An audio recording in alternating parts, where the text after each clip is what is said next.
ஜெர்மனியில் பரபரப்பு. விமான நிலையத்தில் வெடிபொருளுடன் மர்ம ட்ரோன்.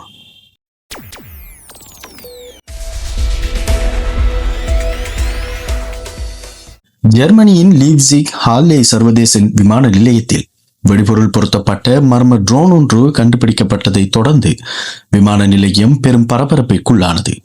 இந்த சம்பவம் குறித்து ஜெர்மனி காவல்துறையினர் தீவிர விசாரணைகளை முடுக்கிவிட்டுள்ளனர். நேற்று நள்ளிரவு விமான நிலையத்தின் தெற்கு ஓடுபாதை அருகே நிறுத்தப்பட்டிருந்த உக்ரைன் நாட்டு சரக்கு விமானம் ஒன்றுக்கு அருகிலேயே வெடிபொருள் நிரப்பப்பட்ட இந்த ட்ரோன் ஊழியர்களால் கண்டறியப்பட்டது. ட்ரோனில் இருந்து வெடிப்பை தூண்டக்கூடிய முக்கிய பகுதி நிபுணர்களால் அகற்றப்பட்டதாக அதிகாரிகள் உறுதிப்படுத்தியுள்ளனர். இந்த சம்பவத்தை தொடர்ந்து விமான நிலையத்தின் இரு ஓடுபாதைகளும் தற்காலிகமாக மூடப்பட்டன. இதனால் பயணிகள் மற்றும் சரக்கு விமான சேவைகள் கணிசமாக பாதிக்கப்பட்டதோடு பல விமானங்கள் மாற்று விமான நிலையங்களுக்கு திருப்பிவிடப்பட்டன.